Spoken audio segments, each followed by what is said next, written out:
ивица. Затова алармираха и природозащитници, затова експерти се произнасяха. Вяра Станева обаче с екип беше там. Тя се срещна именно с Атанас Русев от Сдружението "Да запазим корал". Нека чуем какво са видели те, на какво са натъкнали. След това обаче ще попитаме и вас какво са показали проверките на Министерството. Нека видим. Преди дни туристи опитали да спасят сами бедстващ делфин на плажа в Ахтопол, но без успех. Впоследствие морето изхвърлило мъртвото животно. Плажуващите са обърнали за съдействие към Атанас Русев от Сдружение "Да запазим корал". Вече беше 7:30 вечерта. По това време, както знаем, държавните институции спят дълбоко. Не, че през другото време не спят. След като пристигнал, Русев направил снимки и оглед на делфина. Заради притежанието на разрешително издадено миналата година, Русев съхранил трупа в фризер, за да се извърши аутопсия от румънския специалист Разван Попеско. Това позволително ни позволява да вземем този труп на делфин и ако той е подходящ за научни изследвания, да го изследваме. Ние почти сме сигурни какво се е случило с този делфин и какво става въобще с всички тези умрели делфини в нашето море. Дни по-късно Русев получил писмо от регионалния инспекторат по околната среда и водите в Бургас. Намерил ли е мъртъв делфин и как се е разпоредил с него. Знаят ми прекрасно телефонния номер, да ми се обади, да ме попита просто така и така, има ли такъв делфин, какво стана с него, замразихте ли го, какво стана и аз ще им отговоря всичко това. Подозренията на Русев обаче са, че целта е една – да се отнеме разрешителното. Това сега да ми се изпраща писмо, за мен е някакво симулиране на дейност или другия вариант е някой сега да кажат, ами вие там не сте направили еди какво си, значи ние сега ще ви отнемем това разрешително, нали, ще ви вържеме съвсем ръцете, защото сте много неудобни. И е категоричен, че институциите бездействат. Значи един фризер струва няколко стотин лева, това министерство в продължение на една година не можа да отдели няколко стотин лева и да си закупи техен фризер и да го постави и да знаем, че там има фризер. Затова бездействие на тези институции, сега можеше тези делфинчета, които сега излизат мъртви, да са живи. Но, за съжаление, това бездействие, престъпно бездействие на тези институции продължава и в момента продължава. Затова и Русев е категоричен, че ще поиска нова среща с премиера Борисов. Чухме го. Чухте какво каза Атанас Русев. Той така определи и вчера на техния сайт да защитим корал писмото, което е получил от регионалната инспекция като цинизъм.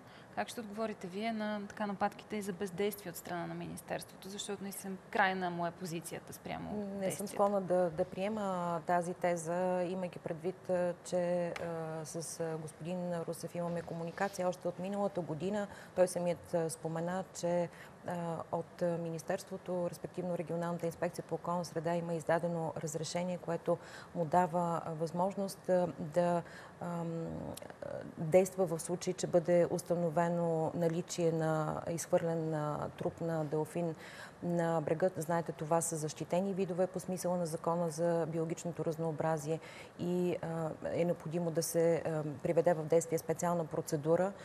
Ние сме направили и работна група с участието на други ведомства, в това число Изпълнителната агенция по рибарство и аквакултури, Българска агенция по безопасност на храните, Института по океанология, общините в региона, за да може да се координират действията при установяването на изхвърлен труп.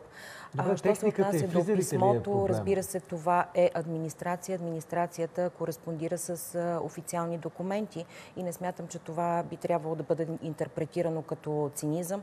Напротив, аз искам да благодаря на всички хора, включително и на господин Русев, които са ангажирани с темата, защото за нас е важно да ограничим рисковете, да не се допуска масовото измиране на делфините. Както казах, това са защитени видове. 3 вида делфини има в Черно море и е необходимо да полагаме съвместни усилия, за да се ограничи това явление, на което сме свидетели. Техниката, фризерите ли са проблема? Сега за смъртта на делфините, защото лично на мен ми се струва нейно такова обяснение. Има явно друга причина, защото това е тенденция. Не 2016, 2012, 2013 и 2014 имаше подобни случаи. Така в годините има случаи, регистрират се всички случаи, защото законът изисква при установяването на изхвърлен труп на делфин да бъде уведомен органът по околна среда, регионалната инспекция,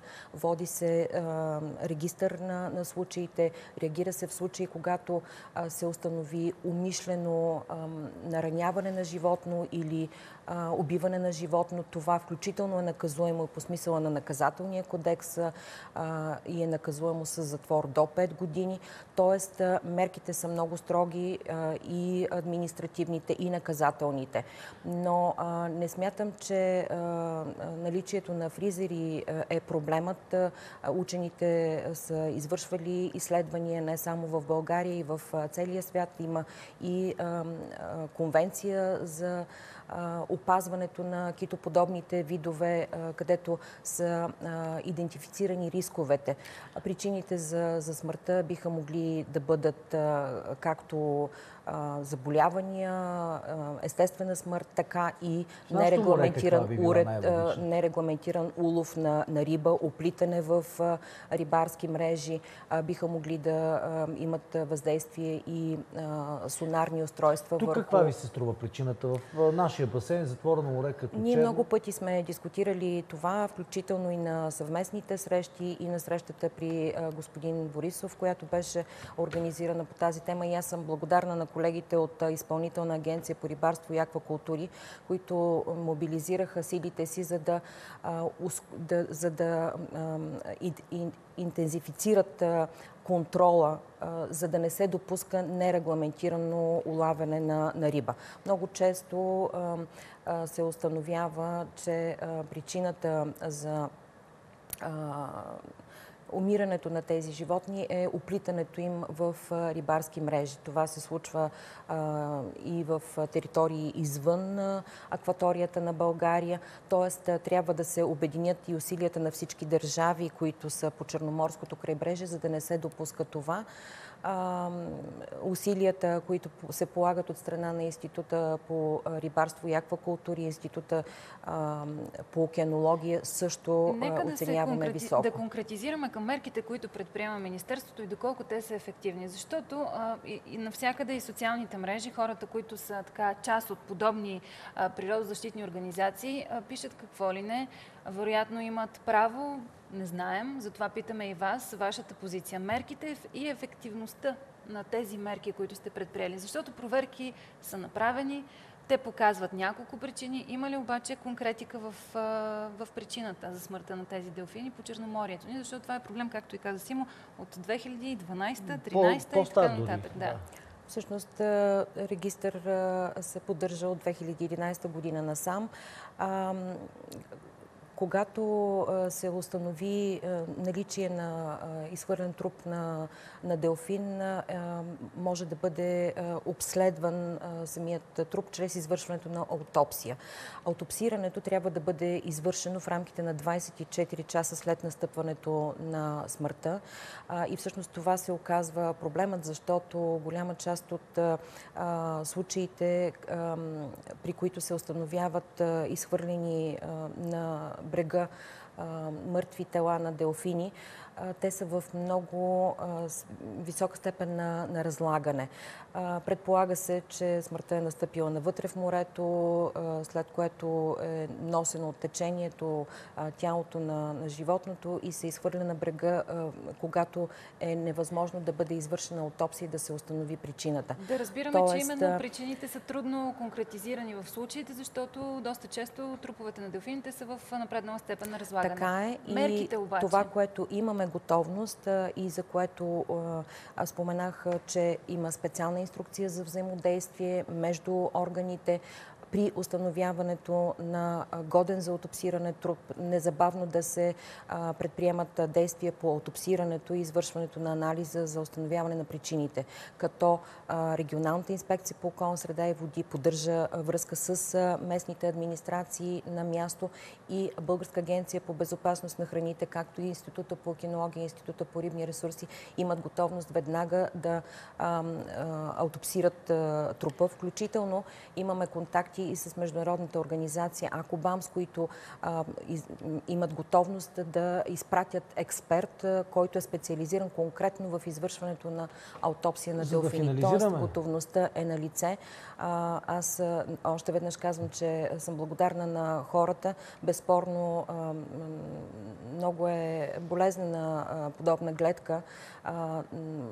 Уведомявайте органите по околна среда и води, за да могат спешно да се предприемат действия и да може да се установи причината. За това призоваваме и ние постоянно. На финал с едно изречение, за да продължим по другите теми. Имате ли съмнение, че е възможно да има и съзнателен улов на делфини в нашата акватория?